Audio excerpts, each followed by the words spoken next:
Welcome back. Another big day inside the courtroom in West Virginia. Andrew McCauley is accused of the murder of his girlfriend's 15-year-old daughter, Riley.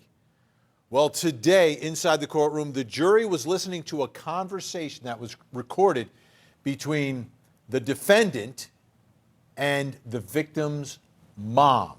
Now, this is before he's charged, but you've got the victim's mom talking to the defendant. It's a fascinating conversation. And think about the spot that this mom is in now, right?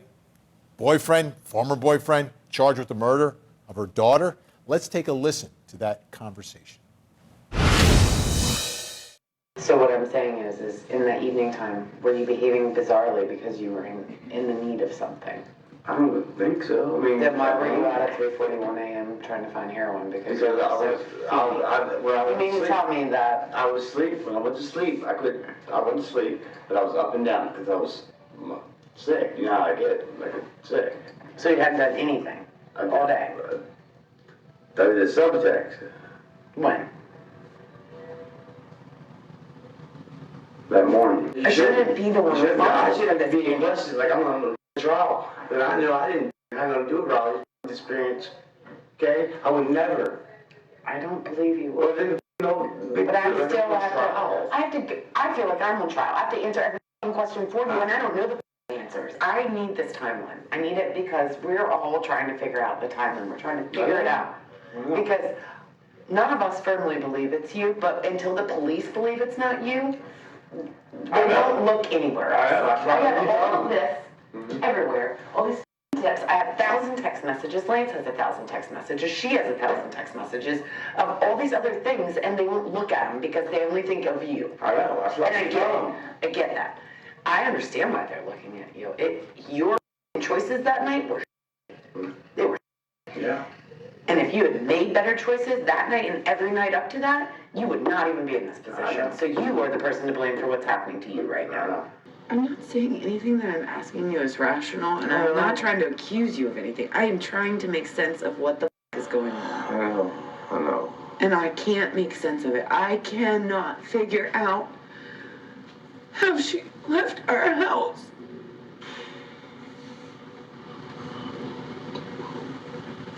And didn't go back.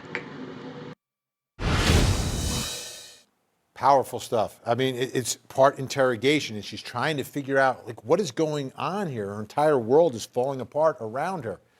Let's bring in Court TV crime and justice reporter Joy Lim Nakrin, who's been following all this for us today. Can you give us a little more context about the nature of the relationship, when this recording is made? Yeah, so this was a secret recording done by Chantel Oakley, the mom of the victim, on May 15th of 2019. And remember, this is so haunting because the very next day is the day that her daughter's body was actually found.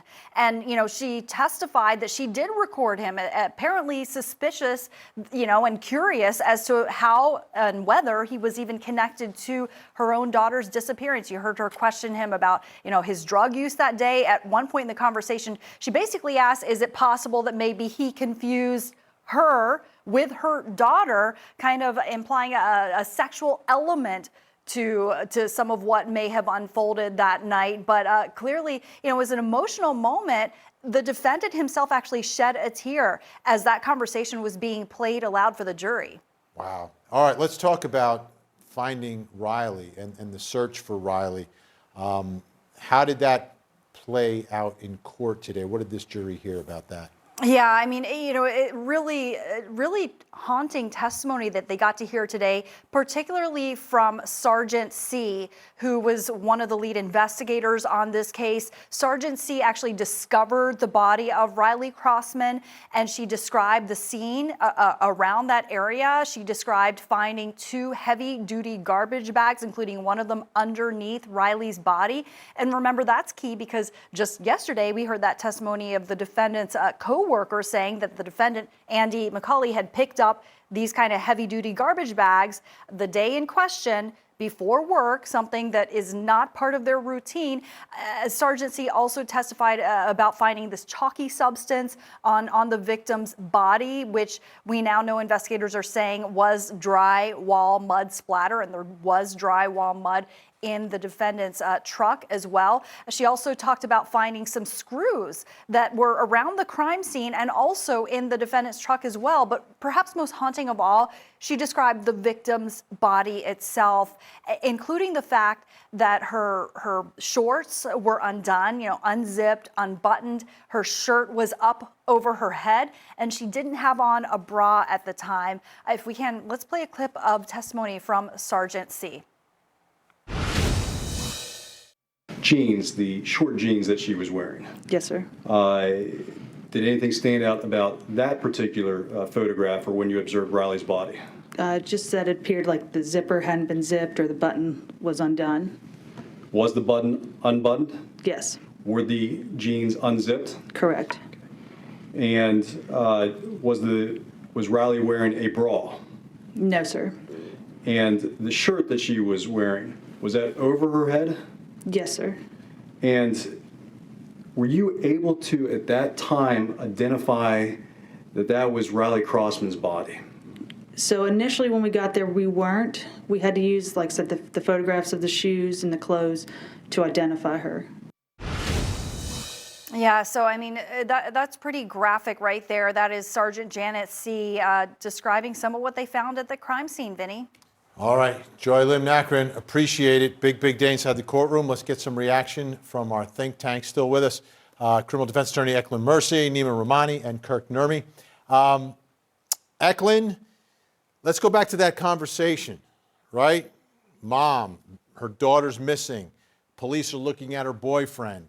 She knows some of this information. She's cross-examining him, trying to figure out what it all means. That to me, that's powerful. Oh yeah. So, like I said, the only issue is if you can really make a clear line that she wasn't involved. So, juries right now, they watch the same TV shows we all watch. They all know about different distinctions and, different caveats and red herrings. So they just have to be careful of that, to make sure that the boyfriend and the victim's mom weren't into it together. I've seen that actually happen. I've seen juries come up with their own conclusions. So as long as the prosecution is clear, I think they have a good case here. Kirk, I think that conversation makes it really clear about what's going on. I mean, questioning him the way she is, trying to put these pieces together, trying to figure out where her daughter is. Yeah, there's no doubt about it. And he's answering in a way that's designed to soothe her and maybe in the most honest way. And that's why these confrontation calls like this can be such valuable evidence because, in theory, he's not lying to her and he's not denying anything, but she's doing this great job of setting him up to tell lies that are later going to be contradicted by the evidence that comes forward. So it's very powerful, very telling, and very instructive, I think, to the jury about what was really going on here and who really was the one who killed this poor 15-year-old girl. Yeah, Kirk, this is, again, one of those cases where you've got lots of evidence, forensic evidence, those pieces that you start piling up and putting together. And, it's all leading and pointing one way. I don't see it pointing any other direction right now.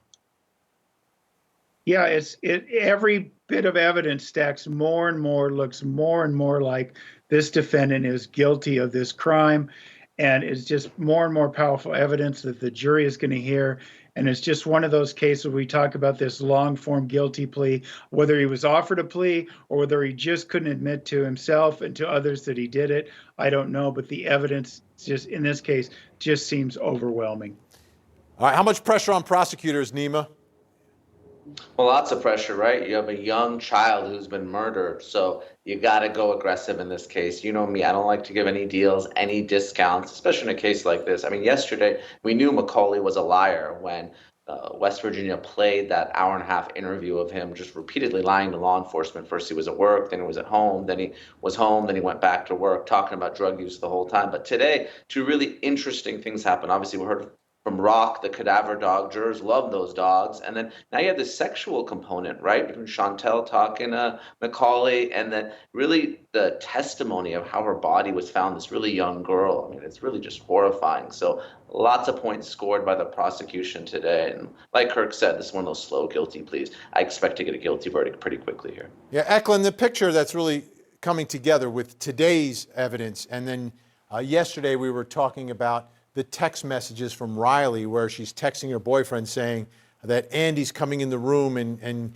she's scared, she's not comfortable around him. I mean, we all could put two and two together. This is the picture that is being painted right now in the courtroom, is the creepy boyfriend that you know, mom introduced into the household. I'm not blaming her for anything here, but you know, he found his way into this household, and it's like a cliche creepy boyfriend. I've seen this story before. I've seen this movie.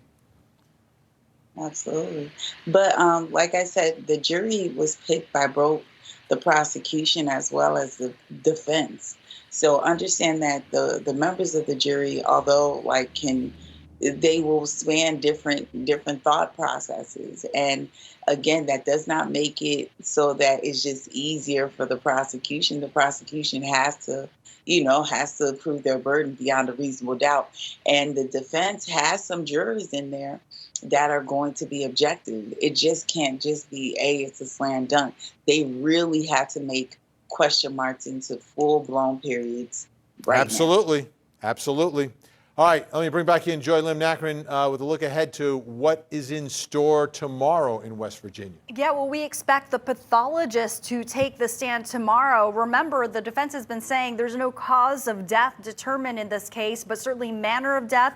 And we could assume that the pathologist will have other information that they were able to glean from just really the remains of Riley Crossman. Also, this case is expected to wrap up by Friday. All right. Thanks so much, Joy. Appreciate it. Still ahead.